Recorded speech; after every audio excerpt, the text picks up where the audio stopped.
ರಾಜ್ಯ ಸರ್ಕಾರದಲ್ಲಿ ಕುರ್ಚಿ ಯುದ್ಧ ಆರಂಭ ಆಗಿದೆ, ಅಭಿವೃದ್ಧಿ ಕುಂಠಿತ ಆಗಿದೆ. ಬಿಜೆಪಿಯ ಒಂದು ಸಂಘಟನೆ ಯಾವ ರೀತಿ ಮಾಡಬೇಕು ಅಂತ ನೀವು ತೀರ್ಮಾನ ಮಾಡಿದ್ದೀರಿ? ಅಲ್ಲ, ಇದು 3 ವರ್ಷದಿಂದ ಡಬಲ್ ಸ್ಟೇರಿಂಗ್ ಸರ್ಕಾರ. ಒಂದ್ ಕಡೆ ಡಿ ಕೆ ಶಿವಕುಮಾರ್, ಒಂದ್ ಕಡೆ ಸಿದ್ದರಾಮಯ್ಯನವರು. ಇದು ಸರಿಯಾಗಿ ಹೋಗ್ತಾ ಇಲ್ಲ, ಟ್ರ್ಯಾಕಲ್ಲಿ ಹೋಗ್ತಿಲ್ಲ. ಮೊದಲನೇದಾಗಿ ಇವ್ರು ಏನೋ ಗ್ಯಾರಂಟಿ, ಪಂಚ ಗ್ಯಾರಂಟಿಗಳನ್ನ ಘೋಷಣೆ ಮಾಡಿದ್ರು, ಅವತ್ತೇ ಇದ್ರದ್ದು ಸರ್ಕಾರ ಸತ್ತೋಯ್ತು. ಅಂದ್ರೆ ಎಲ್ಲ ಶ್ರೀಮಂತರಿಗೂ, ಸಿದ್ದರಾಮಯ್ಯ ಹೆಂಡತಿಗೂ ಫ್ರೀ, ಸ್ಪೀಕರ್ ಖಾದರ್ಗೂ ಫ್ರೀ, ಕಾಕಾ ಪಾಟೀಲ್ಗೂ ಫ್ರೀ, ಮಹದೇವಪ್ಪನಿಗೂ ಫ್ರೀ, ಸುರೇಶ್ ಗೌಡನಿಗೂ ಫ್ರೀ. ಯಾವ್ದಾರು ಒಂದು ಸರ್ಕಾರ ಬಡವರಿಗೆ ಯೋಜನೆಗಳನ್ನ ಕೊಡುತ್ತೆ. ಬಸ್ ಇರ್ಬೋದು, ಕರೆಂಟ್ ಇರ್ಬೋದು, ಗೃಹಲಕ್ಷ್ಮಿ ಇರ್ಬೋದು, ಎಲ್ಲವೂ ಬಡವರಿಗೆ ಇರಬೇಕು. ಶ್ರೀಮಂತರಿಗೆ ಕೊಟ್ಟರೆ ಯಾವ್ದಾರು ಸರ್ಕಾರ ಪ್ರಪಂಚದಲ್ಲಿ ಉಳಿದಿದೆಯಾ? ಇದು ಶ್ರೀಮಂತರಿಗೆ ಕೊಟ್ಟು ಈ ಸರ್ಕಾರ ದಿವಾಳಿ ಆಗಿದೆ. ಸಿದ್ದರಾಮಯ್ಯ ಸರ್ಕಾರದಲ್ಲಿ ಹಣ ಇಲ್ಲ. ಆಮೇಲೆ ಕಚ್ಚಾಟ, ಅಂದ್ರೆ ಆಂತರಿಕ ಕಚ್ಚಾಟ. ನಾನ್ ಮಂತ್ರಿ ಆಗಬೇಕು, ನಾನ್ ಮುಖ್ಯಮಂತ್ರಿ ಆಗಬೇಕು. ಒಂದ್ ಕಡೆ ಜಾರಕಿಹೊಳಿ, ಸತೀಶ್ ಜಾರಕಿಹೊಳಿ ನಾನ್ ಮುಖ್ಯಮಂತ್ರಿ ಆಗಬೇಕು ಅಂತಾರೆ, ಇನ್ನೊಂದ್ ಕಡೆ MB ಪಾಟೀಲ್ ನಾನ್ ಆಗಬೇಕು ಅಂತ ಹೇಳ್ತಾರೆ. ಆದ್ರೆ ನಮ್ಮ ಪರಮೇಶ್ವರ್ ಅಲ್ಲಿ ಕೋರ್ಟ್ ಹೊಡೆದು ರೆಡಿಯಾಗಿ ನಿಂತು ಕೂತ್ಬಿಟ್ಟಿದ್ದಾರೆ ನಮ್ಮ ಜಿಲ್ಲೆಯವರು, ಪರಮೇಶ್ ಸಾಹೇಬರು. ಒಂದ್ ಕಡೆ DK ಶಿವಕುಮಾರ್ ನಾನು ಹಾಗೆ ಆಗ್ತೀನಿ, ಧೈರ್ಯ ಇದ್ರೆ ಒಬ್ಬನೇ 139 ಜನ ಆಯ್ತಾರೆ, ಒಬ್ಬನಿಂದೆ ಬರ್ತಾರೆ ಅಂತ ಹೇಳಿ ಅವ್ರು ಸ್ಟೇಟ್ಮೆಂಟ್ ಕೊಡ್ತಾರೆ. ಅಂದ್ರೆ ಒಂದ್ ಕಡೆ ಸಿದ್ದರಾಮಯ್ಯನವ್ರ ಮಗ ಯತೀಂದ್ರ ಸಿದ್ದರಾಮಯ್ಯನವರು ಅವ್ರು ಹೇಳಿದ್ರು, ಹೈಕಮಾಂಡ್ ಹೇಳಿದ್ರೆ 5 ವರ್ಷ ನಾನೇ, ಹಂಗಾರೆ ಯತೀಂದ್ರನೇ ಹೈಕಮಾಂಡ್ ಆಗ್ಬಿಟ್ಟಿದ್ದಾರೆ ಬಿಡಿ ಅಂತ ಇವ್ರು ಹೇಳ್ತಾರೆ. ಅಂದ್ರೆ ಪ್ರತಿ ದಿನನೂ ಆಡಳಿತದಲ್ಲಿ ಗೊಂದಲ ಇದೆ.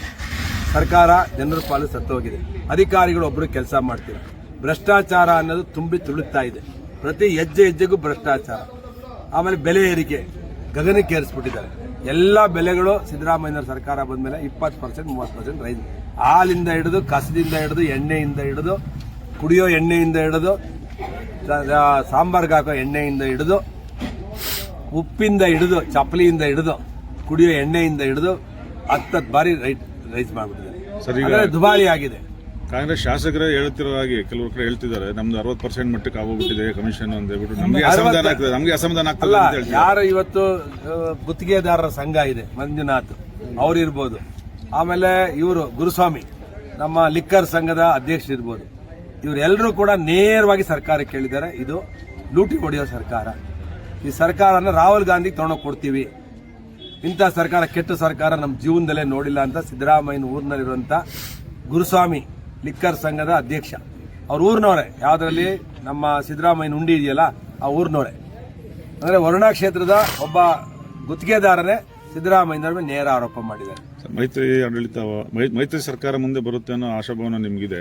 ಜಿಲ್ಲೆನಲ್ಲಿ ಎಷ್ಟು ಸೀಟ್ಗಳನ್ನು ಗೆಲ್ಲುವಂತ ನಿಮ್ಗೆ ಭರವಸೆ ಇದೆ ಸರ್? ನಾವು ಬಿಜೆಪಿಯವರು ಮತ್ತೆ JDSನವರು 11 ಕ್ಷೇತ್ರ ಗೆಲ್ತೀವಿ ಸರ್. ಮಧುಗಿರಿನಲ್ಲಿ ಇಲ್ಲಿ ಕಾಂಗ್ರೆಸ್ನವರು ಒಬ್ಬರೇನೆ ಆಡಳಿತ ನಡೆಸ್ತಿರ್ತಕ್ಕಂಥದ್ದು, JDSನವರು ಬರ್ತಾ ಇಲ್ಲ, ಬಿಜೆಪಿನವರು ಬರ್ತಾ ಇಲ್ಲ. ಸಂಘಟನೆ ಎರಡು ಪಕ್ಷದಲ್ಲೂ ಕುಂಠಿತ ಆಗ್ಬಿಟ್ಟಿದೆ. ಇದ್ರ ಬಗ್ಗೆ ಮುಂದೆ ಯಾವ ರೀತಿ ಕ್ರಮ ತಗೋತೀರಾ ಸರ್? ನ್ಯಾಷನಲ್ ಪಾರ್ಟಿ, ಭಾರತೀಯ ಜನತಾ ಪಕ್ಷ ನಿರಂತರವಾಗಿ ಸಂಘಟನೆಯಲ್ಲಿದೆ. ನಮ್ಮ ರಾಜ್ಯ ಅಧ್ಯಕ್ಷರು ವಿಜಯೇಂದ್ರ ಅವರು ಒಳ್ಳೆ ಕೆಲಸ ಮಾಡ್ತಿದ್ದಾರೆ.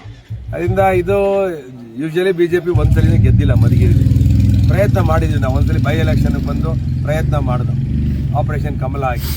ಆದರೆ ಇಲ್ಲಿ ನಮ್ಮ ಅಲಯನ್ಸ್ ಪಾರ್ಟ್ನರ್ ಇದು ಮಧುಗಿರಿ, ಪಾವಗಡ ಮತ್ತೆ ಕೊರಟಗೆರೆ ಈ ಭಾಗದಲ್ಲಿ ಏನು ನಿರ್ಧಾರ ಮಾಡುತ್ತೋ ಅಲಯನ್ಸ್ ಮೇಲೆ ಡಿಪೆಂಡ್ ಆಗುತ್ತೆ. ನಮಗೆ ಬಂದರೆ ನಾವು ಹೋರಾಟ ಮಾಡಿ JDS ಜೊತೆ ವಿಶ್ವಾಸ ತಗೊಂಡು ನಾವು ಯಾವುದೇ ಕಾರಣಕ್ಕೂ ಈ ಏನು ಅಲಯನ್ಸ್ ಕೇಂದ್ರ, ರಾಜ್ಯ ಮಟ್ಟದಲ್ಲಿ, ರಾಷ್ಟ್ರ ಮಟ್ಟದಲ್ಲಿ ಸನ್ಮಾನ್ಯ ನಮ್ಮ ನೆಚ್ಚಿನ ಪ್ರಧಾನಮಂತ್ರಿಗಳಾದ ನರೇಂದ್ರ ಮೋದಿಯವರೇ, ಮಾನ್ಯ ಮಾಜಿ ಪ್ರಧಾನಮಂತ್ರಿಗಳಾದ ದೇವೇಗೌಡಜಿಯವರ ಜೊತೆ ಅಲಯನ್ಸ್ ಅನ್ನು ಒಪ್ಪಿ ಪಾರ್ಲಿಮೆಂಟ್ ಚುನಾವಣೆಯಲ್ಲಿ ಅತ್ಯಂತ ಹಳೆ ಮೈಸೂರು ಭಾಗದಲ್ಲಿ ಹೆಚ್ಚಿನ ಸ್ಥಾನವನ್ನು ಗಳಿಸಿದ್ದೇವೆ. ಅದರಿಂದ ಪ್ರಧಾನಮಂತ್ರಿ ನರೇಂದ್ರ ಮೋದಿಯವರು ಮತ್ತೆ ಕುಮಾರಸ್ವಾಮಿಯವರು ಮತ್ತೆ ದೇವೇಗೌಡಜಿಯವರು ಕೂತ್ಕೊಂಡು ಏನು ನಿರ್ಣಯ ಮಾಡ್ತಾರೋ ಅದಕ್ಕೆಲ್ಲ ನಾವು ಬದ್ಧರಾಗ್ತೀವಿ. ನಮಗೆ ಬೇಕಾದ್ರೆ ಕಾಂಗ್ರೆಸ್ಸಿನ ಕರ್ನಾಟಕದಿಂದ ತೊಲಗಿಸಬೇಕು. ನಾವು 150ರಿಂದ 180 ಸೀಟ್ಗಳನ್ನು ನಾವು ಅಲಯನ್ಸ್ ಪಾರ್ಟ್ನರ್ ಗೆಲ್ಲಬೇಕು ಅನ್ನೋದು ನಮ್ದು ಧ್ಯೇಯ. ಅದರಿಂದ ನಮ್ಮ ಕಾರ್ಯಕರ್ತರು ಎಲ್ಲರೂ ಕೂಡ ಪಾರ್ಲಿಮೆಂಟ್ ಚುನಾವಣೆಯಲ್ಲಿ ಹೇಗೆ ರೀತಿ ಕೆಲಸ ಮಾಡಿದ್ರು ಅದೇ ರೀತಿ ಅಸೆಂಬ್ಲಿ ಚುನಾವಣೆಯಲ್ಲೂ ಮಾಡ್ತೀವಿ. ಯಾವುದೇ ಗೊಂದಲವನ್ನ ಕೆಳಮಟ್ಟದ ಕಾರ್ಯಕರ್ತರು ಮಾಡ್ತಾರೆ. ಕೊನೆಯದಾಗ ಒಂದ್ಸರಿ ಸಿದ್ದರಾಮಯ್ಯ 5 ವರ್ಷ ಪೂರೈಸ್ತಾರ, DK ಶಿವಕುಮಾರ್ ಮುಖ್ಯಮಂತ್ರಿ ಆಗ್ತಾರ?